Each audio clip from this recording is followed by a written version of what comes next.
Hi hello everyone, good morning. তোমরা সবাই কেমন আছো? আশা করি তোমরা সবাই ভালো আছো। আমিও খুব খুব ভালো আছি। এটা আমার ফার্স্ট ব্লগ, তো কেমন হবে জানি না।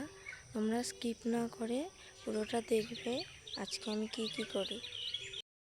আমি এখন স্নান করে নিয়েছি, তো স্নান করা হয়ে গেছে, চুলও চিরুনি করা হয়ে গেছে। তো এখন মন্দির পরিষেবা করব, আর মেয়ের কিছু জামা কাপড় ডেটল জলে ভেজানো আছে, ওগুলো আধ ঘন্টা থাকবে। তো ততক্ষণে আমি মন্দির পরিষেবার কাজ করে নেব। তো বালতিতে জল এনেছি, তো বালতিতে জল নিয়ে এসেছি, আর ওইদিকে মেয়ের জামা কাপড় ভেজানো হয়ে আছে। তো সেই মধ্যে মন্দিরের পরিষেবার কাজ করে নেব। তো দেখো এখনও মন্দির পরিষেবা করা হয়নি। হ্যালো গাইস, আমি এখন মন্দির পরিষেবার কাজটা শুরু করে দিয়েছি। তো তোমরা দেখো আমি মন্দির কিভাবে পরিষেবা করি। আমাদের বাড়ির গাছে প্রত্যেক দিনই ফুল ফোটে গাছগুলোতে। তো অনেক লাল ফুল ফুটেছিল, ওদিকে লঙ্কা জবা বলে গাছ ছিল, ফুল গাছ। তো ওখান থেকেও ফুল তুলে নিচ্ছি পুজোর জন্য। আর আমাদের বাড়িতে অনেকেই ফুল আনতে আসে, তো তোমাদেরও যদি কোনোদিনও পুজোতে ফুল লাগে তো তোমরা আমাদের বাড়িতে আসতে পারো।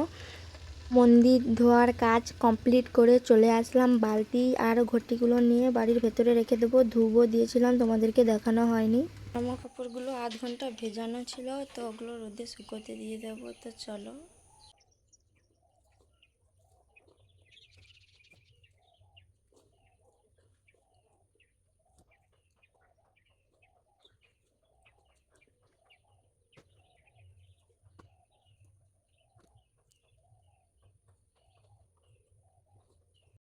আমার মেয়ে ঘুম থেকে উঠে পড়েছে।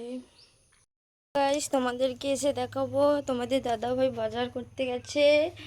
আমার মেয়ে ঘুরে ঘুরে দেখছে, ওর বাবা গাড়ি নিয়ে চলে গেছে। তো ওর বাবা এলে কি বাজার নিয়ে এসেছে তোমাদেরকে দেখাবো।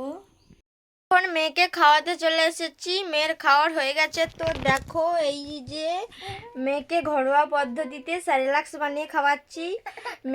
মেয়েকে খাওয়ানো হয়ে গেছে, মেয়ে জামা ভিজিয়ে দিয়েছে, তো ওর জামাটাতেই খুলে দিয়েছি।